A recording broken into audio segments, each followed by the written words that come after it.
Muy buenas noches. Hoy vamos a concluir con este tema que hemos estado debatiendo a lo largo de la semana.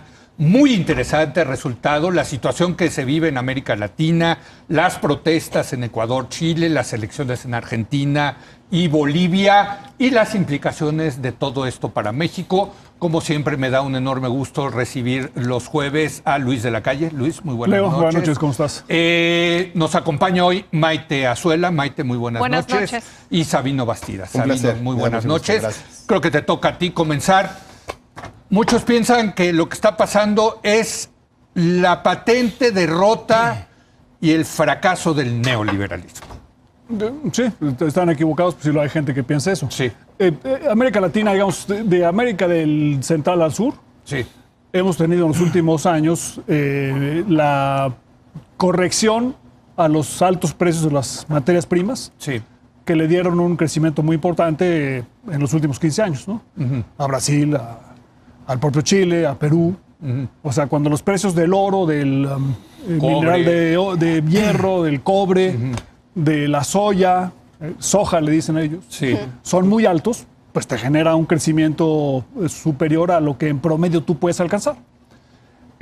La pregunta es qué países de América Latina aprovecharon esa experiencia de precios altos para reformar sus economías o no. Algunos lo aprovecharon más que otros, ¿no? Chile lo aprovechó mejor, Perú también, Brasil no. Y ahora viene un poco la resaca cuando los precios de las materias primas tienen otro tipo de comportamiento, principalmente porque la economía china está creciendo menos, y entonces la época de bonanza es un poco más difícil. Entonces pasan de tasas de crecimiento muy importantes a tasas de crecimiento bajas, incluso negativas, en Brasil muy negativas durante 5 años, y en Chile, después de tener tasas de crecimiento muy altas durante casi 30 años, ahora tienen tasas de crecimiento muy bajas, o muy bajas para ellos, y bueno, eso crea una serie de presiones importantes que resultan en movimientos sociales como los que estamos viendo hoy en día. Entonces, hay un aspecto estructural de esto que tiene esa explicación. Digamos, ¿dónde está México en eso? Bueno, México no es un país ni productor ni exportador importante de materias primas. Lo fuimos con el petróleo ya, ¿no? Lo fuimos hace mucho tiempo y no por mucho, no por muy largo, ni con mucha profundidad. O sea, México hoy en día es un país de manufacturas, Sí, claro. y por lo tanto no estamos ligados a ese ciclo, y por lo tanto, digamos, la explicación de México es un poco distinta desde ese punto de vista. Ahora, este es uno de los ángulos. Sí, del claro, problema. hay muchos. Tiene muchos, ¿no? Pero creo que ese es un punto muy importante que explica parte del proceso en América Latina. Maite, ¿es el fracaso del neoliberalismo? Pues justamente porque es nada más uno de los puntos o una de las aristas que yo creo que genera estas protestas, estas movilizaciones. Yo no creería que es el fracaso del neoliberalismo. Yo creo que hay un estancamiento que quizá puede ser como una línea transversal en la que coinciden algunos de los países en donde estas protestas se están gestando por el alza de precios en gasolina o en transporte. Pero sobre todo yo creo que es una reacción de sensibilidad política y ciudadana que se empareja con algunos procesos electorales en algunos países y no en otros. Y sí hay que tomar en cuenta que la coyuntura preelectoral o electoral sí gesta como esta oportunidad de salir a manifestarse o a mover lo que yo llamaría un péndulo, que no se da en todos los países, pero sí en varios. Sí vemos como un comportamiento de cuando hay alternancia, la capacidad que tiene una ciudadanía en estos procesos de que la protesta o te lleve del lado derecho si es que estás en la izquierda o te lleve del lado izquierdo si es que estás en la derecha. En el caso de Uruguay, bueno, pues ya van por la segunda vuelta, ¿no? Sí. La derecha perdió por un porcentaje muy pequeño, el 9%. En el caso de Argentina, pues regresa ahora sí que el grupo peronista, ¿no? Después de que Macri dejó un poco, ahora sí que las expectativas incumplidas. Y creo que lo que habría que revisar son las diferencias entre unos y otros, independientemente del alza de precios y de la parte económica que prende a la ciudadanía, también estos procesos electorales en donde parece que pues ahora sí que te desencanta un grupo político, ya sea de izquierda y de derecha, y te vas justamente al polo, y ahí es en donde creo que deberíamos de reflexionar, por ejemplo, lo que ha sucedido con Brasil, ¿no? En el caso de Bolsonaro. ¿El fracaso del neoliberalismo? Mira, yo el ángulo que le daría, que me parece muy interesante, es cómo se ha transformado la forma de la protesta. Yo creo que en todo el mundo estamos viviendo un agotamiento de las formas tradicionales de gobernabilidad y gobernanza.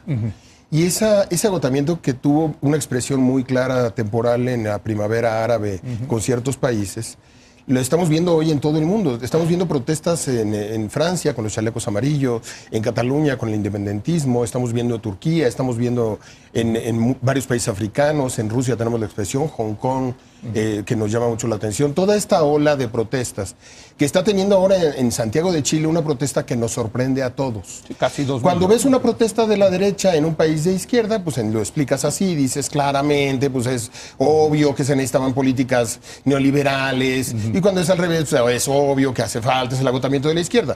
Porque estamos analizando la gobernabilidad con un viejo paradigma.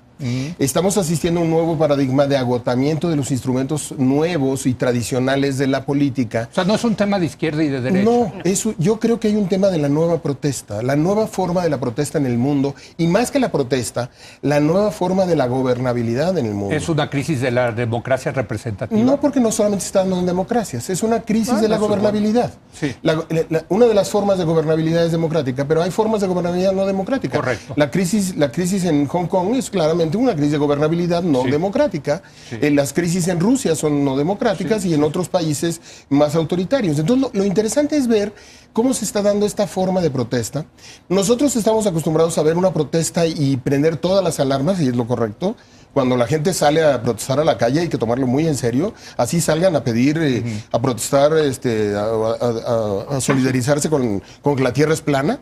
Sí. Hay que acompañar y hay que respetar. Sí, hay que escuchar. Hay que escuchar, porque no hay protesta menor, no hay tema menor, aunque para nosotros pueda parecer raro, extraño. Los gobiernos tienen que ser muy sensibles a la forma de la protesta. Y en estas protestas lo que hemos estado revisando es, en cada una de las protestas están coincidiendo muchos movimientos y muchas características. Sí, nacionalismo. ¿No hay líderes? Sí. O hay líderes difusos. Sí. Utilizan redes sociales. Sí. Mira, Macron hace como 2 meses, ante los chalecos amarillos, que hay una gran discusión de qué es, y sigue la discusión, reunió en el Palacio del Elíseo a 100 personas, 100 intelectuales de lo mejor que tiene Francia, a discutir qué son los chalecos amarillos. A puerta cerrada, y los encerró y dijo que no iban a decir el resultado. Por supuesto, algunos salieron a decir. Filtrarlo. Y el resultado de la discusión es, pues parece una discusión de fin de semana, ¿no? Ahora pareciera... Puras impresiones. Puras impresiones, pero sí es un fenómeno de gobernabilidad que está alterando la forma tradicional de entender la protesta, que sí puede tener implicaciones, que sí tiene eficacia para eliminar políticas públicas específicas, y que además están imbrincados movimientos muy distintos. Ahora, lo que ha cambiado del pasado, digamos, si estamos de acuerdo con lo que dice Sabino, pues es la tecnología, ¿no, Luis? O sea, yo creo que sí hay mucha ansiedad, mucha angustia en todos los países por este cambio tecnológico que ha generado, ¿no? ¿O ves otra cosa? No, también? es uno de los instrumentos. Ahora, siempre ha habido protestas, ¿no? Sí, no, por eso, desde luego. Lo que pasa es que ahora son un desde poco, luego. como bien dice Sabino, son distintas, y las redes sociales las hacen muy distintas, ¿no? Pero digamos, en Y los hoy nos años enteramos 60, en tiempo real que están protestando en Hong Kong. Antes llegaba por él, ¿no? pero un llegaba- día después, ¿no? pero llegaba de cualquier manera. O sea, Sí, en sí, 1968 hubo protestas en todo el mundo. Sí, totalmente, sí. En Estados Unidos hemos tenido protestas muy grandes. Claro, En Los claro. Ángeles, Sí. con gran violencia, ¿no? Sí. En Francia también. Sí. Y cuando suceden las protestas en Estados Unidos, la gente no dice, oye, Estados Unidos ya va a abandonar el capitalismo.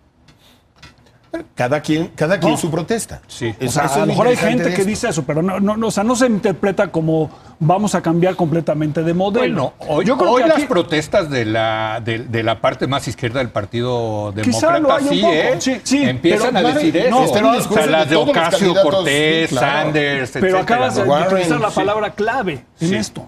Porque hay 2 tipos de protestas, ¿no? Las protestas en regímenes democráticos Sí, y las protestas en regímenes no democráticos. correcto. Entonces no puedes decir, oye, la protesta en Chile es comparable a la de Venezuela. Sí. En Venezuela la gente se protesta porque no es una democracia. Bueno, y porque tienen un problema económico. Tremendo. No hay papel de baño, Sí. ¿no? Entonces, Bueno, pero además tampoco hay elecciones libres. Sí. No hay elecciones libres. No, también. Pero además las protestas en ese contexto antidemocrático no se pueden dar tan avasalladoras como se han dado en Chile, ¿no? Sí. Yo creo que aquí más que... Bueno, te No, dejo no, terminar. por te dejo favor. terminar. No. Y lo mismo sucede en Hong Kong. En Hong Kong no hay una protesta porque no hay una democracia. No, porque quieren mantener la poca democracia que tienen en tienen. Hong Kong versus China, ¿no? Correcto. Sí. En el caso de Chile y otros, en Francia con los chalecos amarillos, hay un descontento mucho relacionado con la carestía. O sea, la gente piensa, o grupos sociales muy importantes que enfrentan precios que son demasiado altos para los servicios públicos que tienen. Y en el caso de Chile hay una protesta porque piensan que hay pocos bienes públicos. Correcto. ¿No? Entonces, lo cual es cierto. Lo cual es cierto. Sí. Y lo cual además se demuestra que esta es una demanda gracias o en virtud del progreso que ha hecho la sociedad chilena, eso es lo que ahora pienso, puede empezar a pedir estas cosas. Entonces, es una protesta de clase media. Entonces, la gran pregunta... La gran pregunta es si los regímenes democráticos, a través del voto, van a poder procesar estas inquietudes sociales y se van a traducir en políticas públicas distintas, como un mayor gasto social. Bueno, no lo están pudiendo hacer en Inglaterra con el Brexit, no lo están pudiendo hacer en España con el tema de Cataluña, en fin. ¿no? Bueno, pero el punto es, en Cataluña es lo mismo. O sea, están votando y protestando porque no hay un instrumento democrático para decidir si Cataluña se puede separar de España. Habrá que cambiar la Constitución española, pero esa es la discusión. La Unión Europea. El papel de la democracia es ver si puede procesar. Es para procesar esto. Estoy de acuerdo. Y esa es la lección más importante. Yo creo que justamente aquí lo que tenemos que ver es esta oportunidad en aquellos países en donde hay proceso electoral, pues quizás sean capaces de demostrar si es la democracia la que resuelve estas disyuntivas, porque creo que el problema no solo son las medidas económicas, sino cómo se comunicaron esas medidas económicas.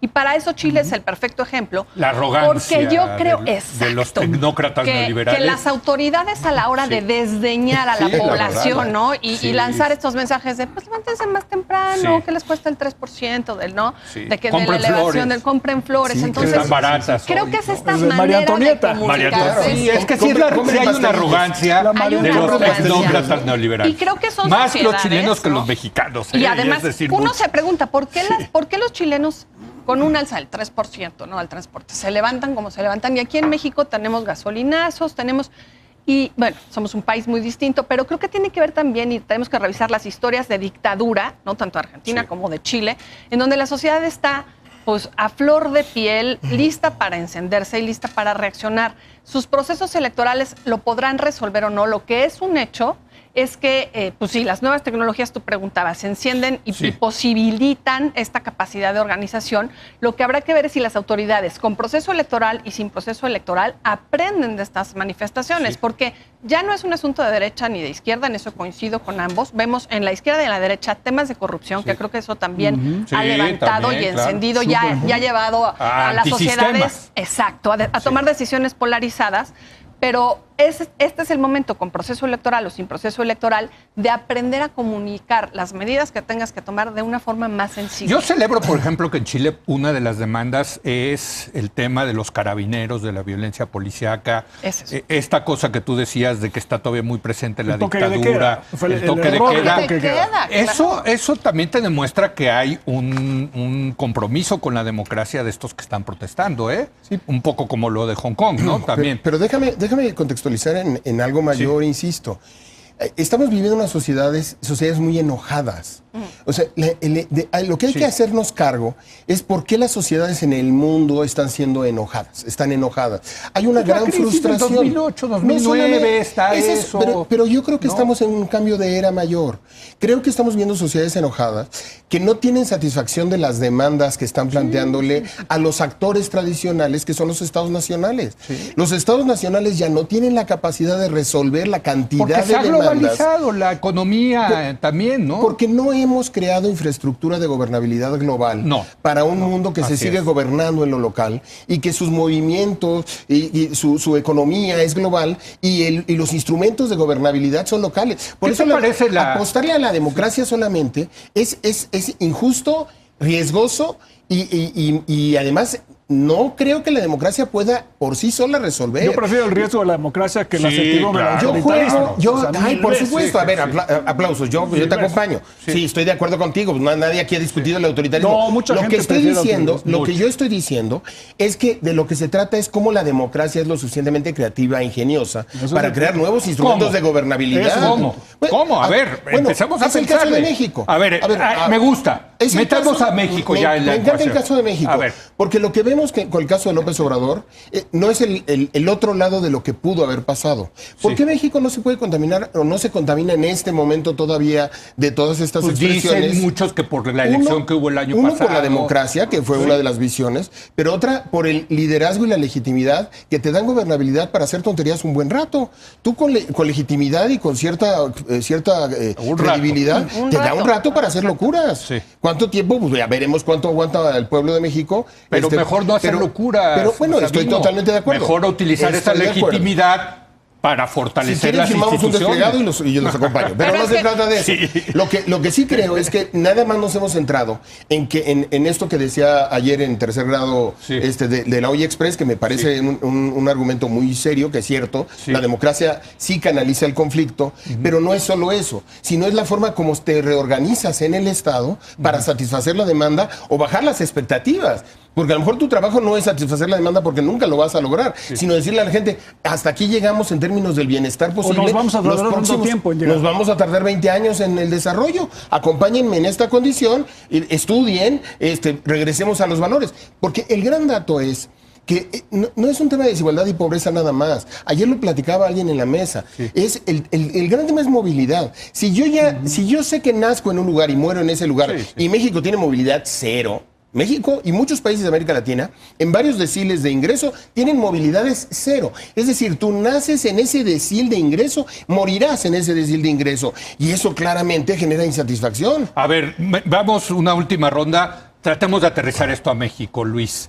¿Cómo ves todos? Yo traté de restringirlo el debate durante toda la semana a América Latina e inevitablemente siempre se me fue ampliando a otras regiones del mundo. Lo cual está interesantísimo. No, bueno, lo cual te dice algo. Lo cual te dice algo, desde luego, ¿no? Pero México, las implicaciones de esto, de lo que está sucediendo. Bueno, yo creo que la primera implicación es cuando hay una oportunidad estructural, tienes que tomarla. Ajá. O sea, en América del Sur una oportunidad estructural con los precios altos de las materias primas. Chile y Perú las tomaron, Colombia más o menos, Brasil no. Y Argentina tampoco. Y eso les va a costar muy caro. Ahora viene el inverso. Ahora hay una gran oportunidad para México porque la inversión que antes iba a China va a irse a otro lado. Y el principal país al que pudiera irse es México. No está llegando. Está llegando algo, no poco. Bueno, los números son pésimos de inversión. Bueno, lo único que está funcionando es eso. Bueno. Sí. Pero es una oportunidad muy importante. Segunda lección muy importante. Hace unos meses tuve yo una conferencia aquí en México de un chileno precisamente que decía, no hay que defender el pasado. Hablaba de estrategia electoral. Ese es el error de la arrogancia del tecnócrata. A ver, espérame. O sea, si tú crees que la economía chilena está mejor porque es una economía abierta. Yo sí lo creo. Si tú crees que la economía chilena es mejor porque es una economía estable. Sí. Y tiene libertad de cambios, etcétera, pues hay que decirlo. Sí. Y hay que explicar por qué es importante. Y hay que explicar por qué es importante en el presente. En el presente y en el futuro, para la izquierda y para la derecha. Claro. Sí, pero también hay que explicar las razones por las que pero esa es una lección muy importante para México, porque aquí en México parece que no podemos defender nada de lo que se hizo en el pasado. Sí, no. Y eso a mí me parece un gravísimo, o denostarlo. Y me parece también un gravísimo. Pero en la práctica, en el presente, sí están manteniendo eso. Sí están manteniendo el libre comercio, sí están manteniendo la libre paridad del peso, sí están respetando la autonomía del Banco Central. Las finanzas públicas están equilibradas. Sí, hay que leer a Carlos Ursúa esta semana. Todos los días. Por cierto, que tú lo habías hecho. Tú lo habías hecho Carlos, antes. Cuando estaba en la Secretaría de Hacienda no lo leyó. El artículo es ¿con cuántos puntos del consenso de Washington cumple el observador? Ursúa debió leer a Ursúa. Exacto.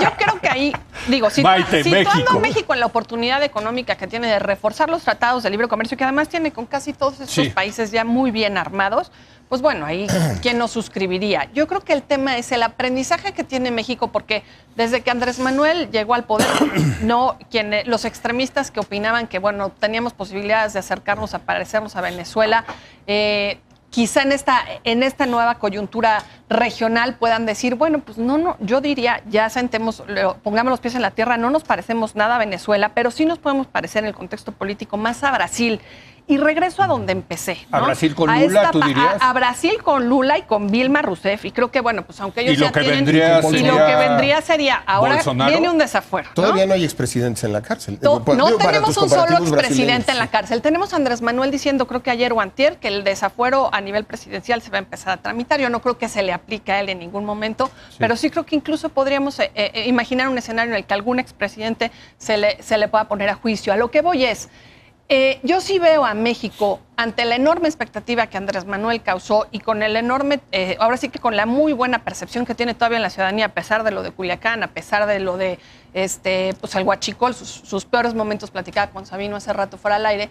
Lo que creo es que terminado el proceso de Andrés Manuel López Obrador, la ciudadanía sí puede optar por una opción autoritaria y conservadora como la es Bolsonaro, y quizá haya quien ya la esté preparando. Y creo que aquí la democracia no solo tiene que ver con los procesos electorales, tiene que ver con cómo ejerces Ahora, el Bolsonaro poder. sigue siendo un gobierno democrático. Exacto, es a lo O sea, que voy. No ojo, tiene a solo mí que me ver. cae de patada de Claro, mula no llegó Bolsonaro, Igual que Trump pero es un gobierno No, democrático, es a lo pero que- es con lo son que quería actitudes cerrar. autoritarias que Desde- merman la democracia. Es con o sea, lo si que- esos son tus ejemplos de derecha, No, está- no, digo, pero por es a lo que yo eso es lo que quería llegar. deteriora Sí, un modelo liberal. Pero la democracia no solo tiene que ver con cómo llegas al Sí, poder, estoy de sino acuerdo. cómo ejerces Ejerces el el poder. poder, claro. Y creo que es ahí en donde pues vemos incluso cómo reaccionó Chile, que llegó democráticamente, que es un gobierno democrático, pero que a la hora de una protesta pues recurre al toque de queda, recurre al autoritarismo, Pero ya tiene muertos, corrigieron, tiene fíjate. 3,000 presos, ¿no? Ya corrigieron. ¿no? Bueno, o sea, se dieron cuenta, pero hubo un corrigieron. salto, ¿no? Bueno, sí, hay impulsos, ¿no? Desde Así luego. es. Un último comentario, Sabino. Yo creo que hay que apreciar que Andrés Manuel López Obrador representó un desahogo a la tensión social que había en México y que él representa la legitimidad que permite cierta gobernabilidad. Pero la reflexión para México en este contexto latinoamericano, que fue a lo que nos convocaste a reflexionar, Sí. yo creo que a lo largo de toda la semana la reflexión es que el gobierno mexicano necesita pensar cuáles son los instrumentos institucionales para la gobernabilidad estructurales más allá de López Obrador. Porque si no, todo este desorden Quitas a puede ser López nuestro. Obrador y Todo este desorden que estamos viendo en América Latina, de derechas y de izquierdas, puede ser nuestro. La alerta temprana en términos de gobernabilidad para México es que en este momento la gobernabilidad está siendo soportada por el liderazgo carismático Por un de una presidente. persona. Sí. Pero, Tú pero quitas a en esa el persona y se queda un páramo. En el futuro no estará esa persona tarde o temprano. Y cuando eso suceda en este país, tenemos un vacío que debe sustituirse con instituciones y con gobernabilidad. Y si me preguntas, yo diría con Luis, instituciones de corte democrático. Que eso es bueno, lo que tú deseo. dijiste tarde o temprano no va a estar López Obrador. Bueno, según la Constitución se acaba el Pero- 1 de octubre, pero creo me que del refiero que 20 de muchos de los 2024, actores ¿no? que están involucrados Sí. con él le apuestan a su liderazgo transeccional, Sí. al papel que pueda tener en Bueno, el futuro. sí. Y de todas maneras, digo, Pero pues lo- eso lo ya sería responsable es imaginar un pensar en escenario instituciones. antidemocrático. Pues No, eso pero lo que sería- permite a los países desarrollados aguantar, digamos, manifestaciones o expresiones de este tipo es precisamente porque tienen instituciones. Y los gobiernos pueden seguir funcionando a pesar de que haya cambios, de que haya Sí, claro. protestas, etcétera. Pero no hay que aguantarlas, y hay que procesarlas y hay que darle Sí. cauce a Correcto. ese malestar. Hay un gran enojo en el mundo y hay que hacernos cargo. Yo creo que para regresar y terminar con Chile, yo creo que el gobierno está entendiendo, está cambiando a sus ministros, está escuchando a la calle. Es la derecha, desde luego, no es porque todo el mundo dice que es la derecha No, pinochetista. es derecha Perdón, centro, no vivieron lo que era la Claro, derecha pinochetista. O sea, Piñera es un bebé de pecho comparado al dictador, ¿no? Yo creo que estamos viendo, están entendiendo. Yo creo que ¿no? los chilenos van a tomar una decisión Sí. en los próximos años, a través de este proceso, si quieren ser un país desarrollado, sí o no. Sí. Y el desarrollo es un proceso evolutivo, solamente es el resultado de la voluntad. Los que no quieren desarrollarse no se desarrollan, y Chile, a través de este proceso, Sí, que se es ha muy desarrollado. complicado, va a escoger ser un país desarrollado y va a ser el primer país desarrollado de América Latina. Y yo creo que eso pasará por una reforma fiscal y un mayor estado de bienestar, por lo que veo Con que más son bienes las públicos. demandas. Más bienes públicos. En donde se tendría que atender la desigualdad. Yo cerraría con Sí, eso, ¿no? sí, Por eso como hablaba del por ejercicio cierto, de pero sí poder. atendieron la pobreza, porque la pobreza sí la permitir la resolvieron. movilidad, porque no es un tema nada más de la Claro, pobreza pero frente a la la riqueza, desigualdad y la sino la movilidad van capacidad de de la mover mano. en una Correcto. sociedad. Oigan, como siempre, un privilegio poder Gracias. debatir con Igualmente. ustedes. Qué buen tema, ¿eh? Y de verdad ha Muy sido interesante. extraordinario debatir este tema esta semana. Vamos a hacer una pausa y regresamos con nuestra mesa de seguridad para analizar el reporte de ayer del gobierno del operativo en Culiacán, las declaraciones de hoy del presidente, del general secretario. Regresamos en un momento más.